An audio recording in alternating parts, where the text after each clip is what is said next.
It's just awfully good that someone with the temperament of Donald Trump is not in charge of the law in our country. Yeah, because you'd be in jail. Secretary Clinton.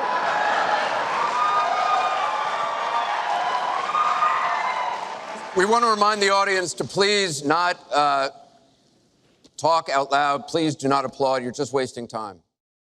For you to say that there was nothing wrong with you deleting 39,000 emails, again, you should be ashamed of yourself. What you did, and this is after getting a subpoena from the United States Congress. We have to move on. Secretary Clinton, you can respond, and then we got to move on. We want to give the audience a chance you'd be put in jail, let alone after getting a subpoena from the United States Secretary Congress. Clinton, you can respond. Then we have to move on to an audience question. Look, it's just not true, and so please go you didn't delete them? Allow her to respond, please. Personal emails, not official. 33,000? Yeah, well, we turned over 35,000, so it was. What about the other 15,000? Please allow her to respond. She didn't talk while you talked. Yes, that's true. I didn't. Because you I have didn't nothing in to the say. first debate, and I'm going to try not to in this debate because I'd like to get to the questions that the people have brought here tonight to talk to us about. And get off this question. Okay, Donald, I know you're into big diversion tonight, anything to avoid talking about your campaign and the way it's exploding and the way Republicans are leaving you. But let's at least focus on some of the issues that people care about tonight. Let's get to their questions. We have a question here from Ken Karpowitz. He has a question about health care. Ken? I'd like to know, Anderson, why aren't you bringing up the emails? I'd like to know. Why aren't you getting brought up to the the bottom? emails. No, it hasn't. It hasn't. And it hasn't been finished at all. Ken Karpowitz has a question. It's nice to 1 on 3. Thank you. Affordable Care Act, known as Obamacare, it is not affordable. Premiums have gone up, deductibles have gone up, co-pays have gone up, prescriptions have gone up, and the coverage has gone down. What will you do to bring the costs down and make coverage better? That first one goes to Secretary Clinton because you started out the last one to the audience. If he wants to start, he can start. Go ahead, Hillary. No, go ahead, Donald. No, I'm a gentleman, Hillary. Go ahead. Secretary Clinton? Well, I think Donald was about to say he's going to solve it by repealing it and getting rid of the Affordable Care Act. And I'm going to fix it. Obamacare is a disaster. Secretary Clinton, let me follow up with you. Your husband called Obamacare, quote, the craziest thing in the world, saying that small business owners are getting killed as premiums double, coverage is cut in half. Was he mistaken, or was his mistake simply telling the truth? No, I mean, he clarified what he meant, and it's very clear. There are 3.3 million Muslims in the United States, and I'm one of them. You've mentioned working with Muslim nations, but with Islamophobia on the rise, how will you help people like me deal with the consequences of being labeled as a threat to the country after the election is over? Mr. Trump, you're first. Well, you're right about Islamophobia, and that's a shame. And she won't even mention the word, and nor will President Obama. He won't use the term radical Islamic terrorism. Now, to solve a problem, you have to be able to state what the problem is, or at least say the name. She won't say the name, and President Obama won't say the name, but the name is there. It's radical Islamic terror. And before you solve it, you have to say the name. The Muslim ban is something that, in some form, has morphed into a extreme vetting from certain areas of the world. Hillary Clinton wants to allow And why did it morph into that? Answer the question. Why don't you still believe her? You I interrupt do. me all the time. Why don't you interrupt her? Would you please explain whether or not the Muslim ban still stands? It's called extreme vetting. We are going to areas like Syria where they're coming in by the tens of thousands because of Barack Obama, and Hillary Clinton wants to allow a 550% increase over Obama. People are coming into our country like we have no idea who they are, where they're from, what their feelings about our country is, and she wants 550% more. This is going to be the great Trojan horse of all time.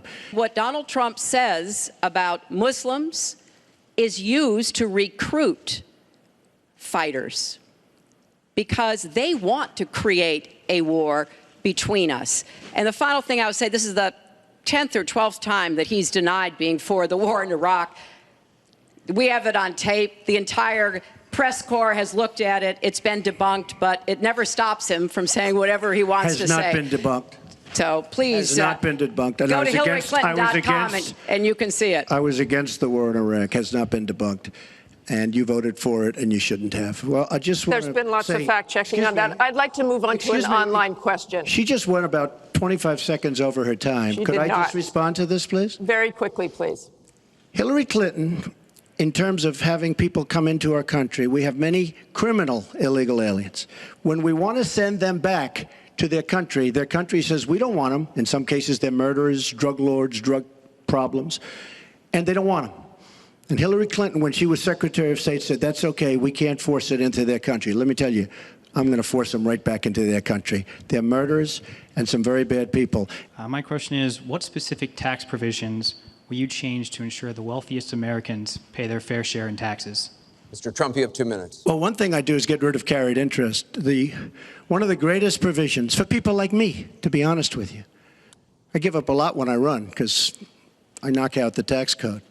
And she could have done this years ago, by the way. She was a United States Senator.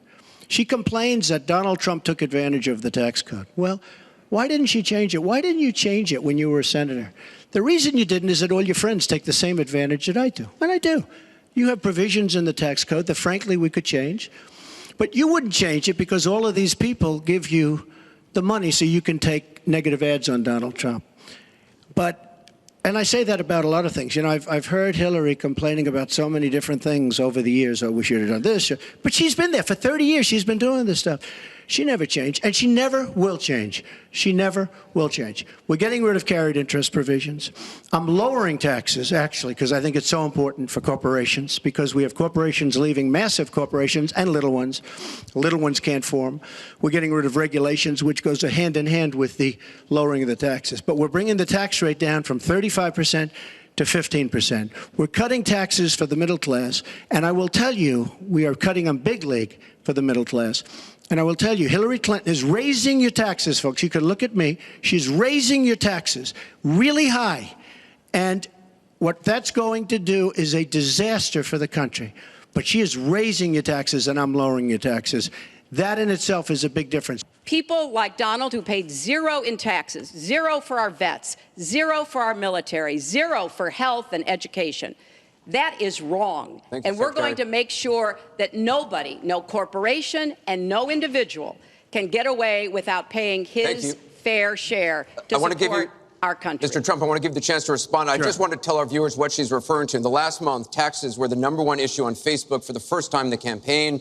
The New York Times published 3 pages of your 1995 tax returns. They show you claimed a $916 million loss, which means you could have avoided paying personal federal income taxes for years.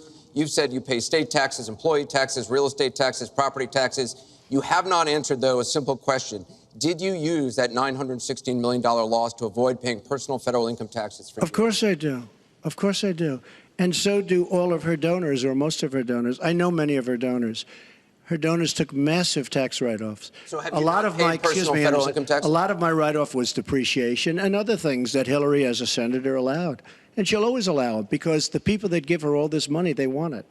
She has made bad judgment not only on taxes, she's made bad judgments on Libya, on Syria, on Iraq. I mean, her and Obama, whether you like it or not, the way they got out of Iraq, the vacuum they've left, that's why ISIS formed in the first place. They started from that little area, and now they're in 32 different nations, Hillary. Congratulations. Great job. I want you to be able to respond, Secretary Clinton. Well, here we go again. I've been in favor of getting rid of carried interest for years, starting when I was a senator from New York. But that's not the point here. Why didn't you do it? Why didn't you do it? Allow her to respond. Because I was a senator with a Republican president. Oh, really? I will be the you president. You could have done it. If you were an effective, senator, you could have done it. If you were an effective senator, you could have done it. But you were not an effective Please allow her to senator. respond. She didn't interrupt you. You know, under our Constitution, presidents have something called veto power. You know, every time we take rebels, whether it's in Iraq or anywhere else, we're arming people. And you know what happens? They end up being worse than the people. Look at what she did in Libya with Gaddafi. Gaddafi's out. It's a mess. And by the way, ISIS has a good chunk of their oil. I'm sure you probably have heard that. It was a disaster. Because the fact is, almost everything she's done in foreign policy has been a mistake, and it's been a disaster. But if you look at Russia, just take a look at Russia, and look at what they did this week, where I agree she wasn't there, but possibly she's consulted. We sign a peace treaty. Everyone's all excited. Well, what Russia did with Assad, and by the way, with Iran, who you made very powerful with the dumbest deal perhaps I've ever seen in the history of deal making, the Iran deal with $150 billion, with the $1.7 billion in cash, which is enough cash to fill up this room. But look at that deal. Iran now and Russia are now against us. So she wants to fight. She wants to fight for rebels. There's only one problem. You don't even know who the rebels are. Mr. Trump, So Mr. what's Trump, the your purpose? 2 minutes and one is thing I up. have to say, Your 2 minutes I don't is like up. Assad at all, but Assad is killing ISIS. Russia is killing ISIS, and Iran is killing ISIS. And those three have now lined up because of our weak foreign policy. Mr. Trump, let me repeat the question. If you were president, what would you do about Syria and the humanitarian crisis in Aleppo? I think Aleppo is a disaster humanitarian-wise. What do you think will happen if it falls? I think that it basically has fallen, okay? It basically has fallen. Let me tell you something. You take a look at Mosul. The biggest problem I have with the stupidity of our foreign policy. We have Mosul. They think a lot of the ISIS leaders are in Mosul. So we have announcements coming out of Washington and coming out of Iraq. We will be attacking Mosul in 3 weeks or 4 weeks. Well, all of these bad leaders from ISIS are leaving Mosul. Why can't they do it quietly? Why can't they do the attack, make it a sneak attack, and after the attack is made, inform the American public that we've knocked out the leaders, we've had a tremendous success. People leave. Why do they have to say we're going to be attacking Mosul within the next 4 to 6 weeks, which is what they're saying? How stupid is our country? There are sometimes reasons the military does that. Psychological warfare. I can't think of any. I can't think of any. It might be to help get civilians out. And we have, look, I have 200 generals and admirals who endorse me. I would go after Baghdadi. I would specifically target Baghdadi because I think our targeting of al-Qaeda leaders, and I was involved in a lot of those operations, highly classified ones, made a difference. So I think that could help. I would also consider arming the Kurds. The Kurds have been our best partners in Syria as well as Iraq. And I know there's a lot of concern about that in some circles, but I think they should have the equipment they need so that Kurdish and Arab fighters on the ground are the principal way that we take Raqqa after pushing ISIS out of Iraq. Thank you very much. We're going to move on. It's funny, she went over a minute over, and you don't stop her. When I go 1 second over, it's like you a had big deal. many answers. It's really very interesting. We've got a question over here from James Carter. Mr. Carter?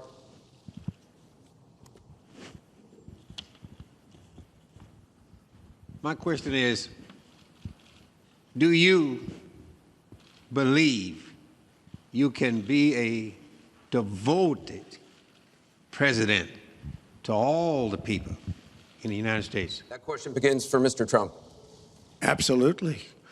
I mean, she calls our people deplorable, a large group, and irredeemable.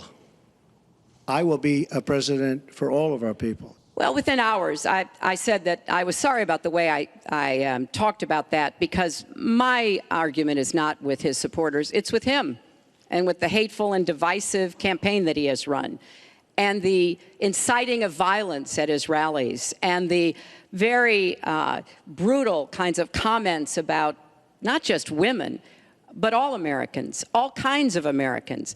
We have a divided nation because people like her, and believe me, she has tremendous hate in her heart. And when she said deplorables, she meant it. And when she said irredeemable, they're irredeemable.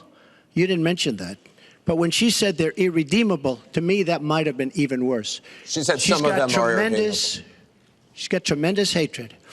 And this country cannot take another 4 years of Barack Obama. And that's what you're getting with her. Mr. Trump, let me follow up with you. In 2008, you wrote in one of your books that the most important characteristic of a good leader is discipline. You said if a leader doesn't have it, quote, he or she won't be one for very long. In the days after the first debate, you sent out a series of tweets from 3 a.m. to 5 a.m., including one that told people to check out a sex tape. Is that the discipline of a good leader? No, it wasn't check out a sex tape. It was just take a look at the person that she built up to be this wonderful Girl Scout, who was no Girl Scout. You mentioned By the way, sex just so tape. you understand, when she said 3 o'clock in the morning, take a look at Benghazi. She said, who's going to answer the call at 3 o'clock in the morning? Guess what? She didn't answer because when Ambassador Stevens... The question is that the 600 discipline wait a minute, of a she said good leader? 600 times. Well, she said she was awake at 3 o'clock in the morning. And she also sent a tweet out at 3 o'clock in the morning, but I won't even mention that. But she said she'll be awake. Who's the famous thing? We're going to answer our call at 3 o'clock in the morning. Guess what happened? Ambassador Stevens sent 600 requests for help. And the only one she talked to was Sidney Blumenthal, who's her friend and not a good guy, by the way. So, you know, she shouldn't be talking about that. Now, tweeting happens to be a modern-day form of communication. I mean, you can like it or not like it. I have, between Facebook and Twitter, I have almost 25 million people. It's a very effective way of communication. So you can put it down, but it is a very effective form of communication. I'm not unproud of it, to be honest with you. Secretary Clinton, does Mr. Trump have the discipline to be a good leader? No. I'm shocked to hear that. My question to both of you is, regardless of the current rhetoric, would either of you name one positive thing that you respect in one another?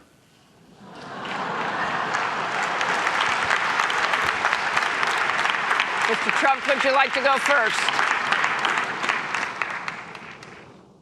Well, I certainly will, because I think that's a very fair and important question.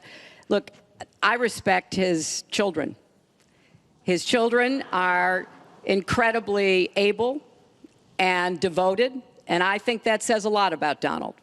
I don't agree with nearly anything else he says or does, but I do respect that. And I think that is something that, as a mother and a grandmother, is very important to me.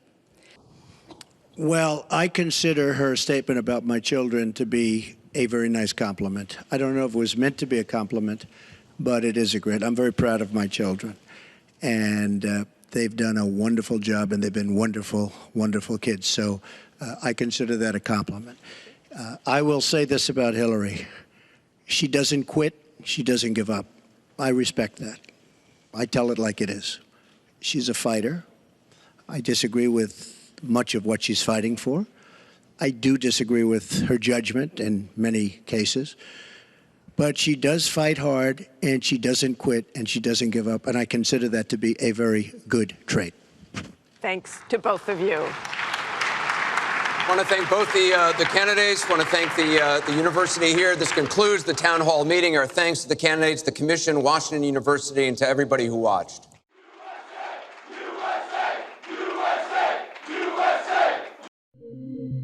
Donald Trump has always set the gold standard, literally, for life at the top. His $100 million tri-level penthouse is inspired by Versailles, with a palatial living room, imported crystal chandeliers, hand-painted ceilings trimmed in gold leaf. It has sweeping views of New York City from every side. You have said that success is a kind of drug, and it's too powerful for most people to handle. How do you handle success? Well, a lot of people can't handle success. I've seen it. A lot of people can't win. They don't know how to win. You see it in sports where they're right on the threshold of win, and then they can't get it over the line. It's an amazing thing. Winning is tough. I always said winning is somewhat maybe innate. Maybe it's just something you have. You know, you have the winning gene, but I've seen it. I've seen great talent, both in business and lots of other things. They should be able to do it, and they can't get the ball over the line. You are a winner? I think so. I mean, I'm looking around. Yeah, there's a lot of gold here. I've done pretty well, right? Sense. He shares this palace in the sky with his beautiful and graceful wife, Melania. Hello. Look who we have. She has been mostly absent from the campaign trail until tonight. You too. Come join us. Mrs. Trump, it's a pleasure to see you, and we don't see you that often. You're not on the campaign trail. How do you feel about campaigning? Well, it's my choice not to be there. I support my husband 100%. but we have a 9-year-old son together, Baron, and I'm raising him, and this is the age he needs a parent at home. Were you involved in the decision of your husband to become president? We discuss a lot, yes, and I encourage him, and I encourage him because I know what he will do and what he can do for America. He loves the American people and he wants to help them. Melania and her husband met at a party in 1998 where she caught the eye of the flirtatious Donald Trump. He came up to you, you rebuffed him, yeah? What was your first impression of Donald Trump? Well, he was very charming, and we had a great sparkle. He came with a date, so he asked me for the number, and I said, I will not give you my number. So if you give me your numbers, I will call you. And he was known as kind of a ladies' man, and but we had we met a week later. And then it was okay? Yes, we had a great chemistry the first time. We've had great chemistry ever since. Before she was Melania Trump, she was Melania Knaus, born 45 years ago in a small industrial town in Slovenia when it was still part of Yugoslavia. Melania, a natural beauty, was also a bookworm. She went to university and was studying architecture when she was discovered by a major fashion photographer when she was just 17. Soon after, she left school and Slovenia for New York City. Who would imagine that the quiet girl from Slovenia would end up the wife of a mega billionaire? Their relationship made international news, not just because it was a May-December romance, he is 24 years older, but because of Donald's previous 2 high-profile marriages and even higher-profile divorces. Are you following the Trump thing?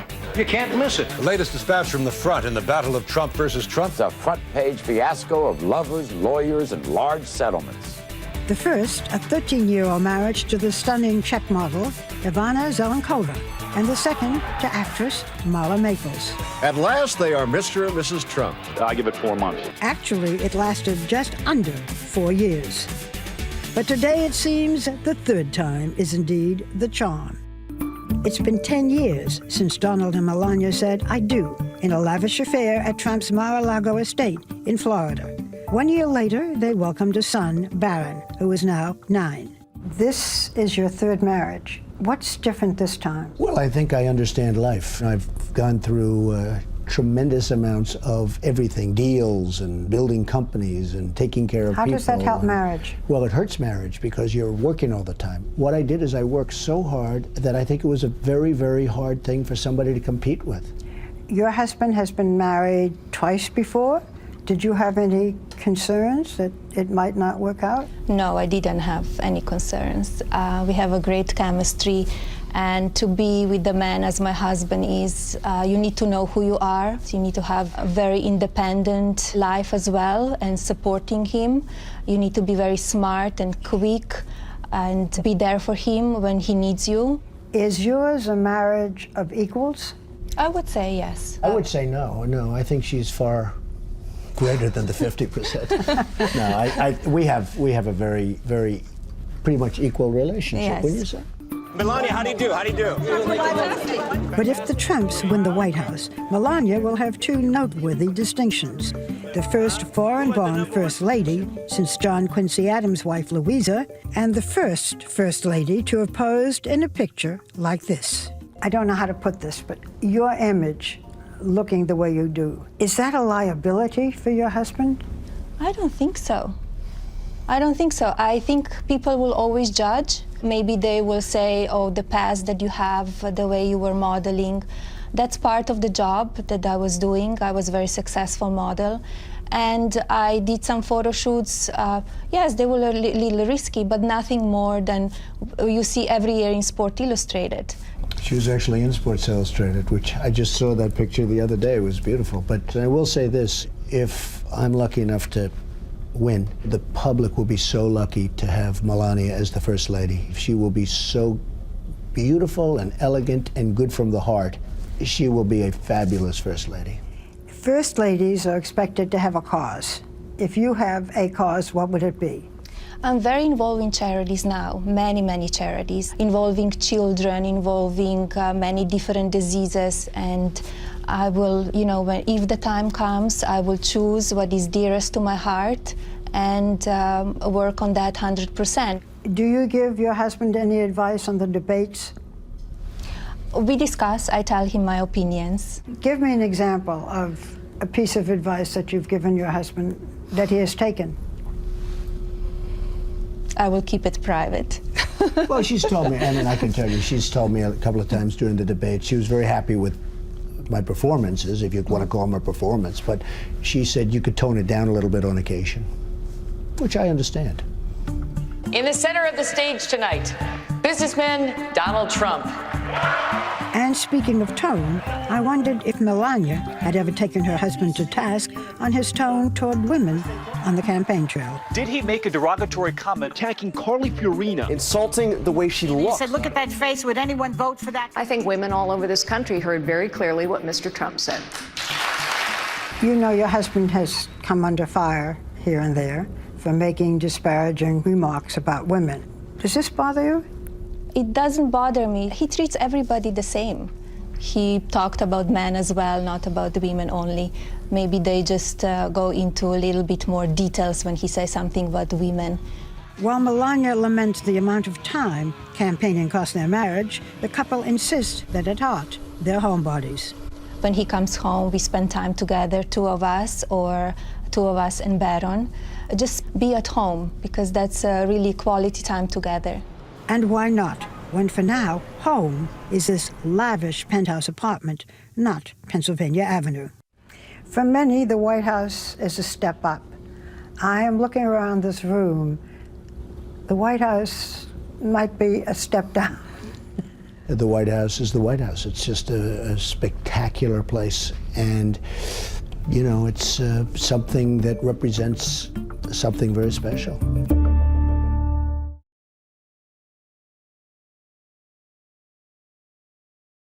I pushed his chest to put space between us, and I said, "Come on, man, get real." He repeated my words back to me, "Get real," as he began thrusting his genitals. He did touch my vagina through my underwear.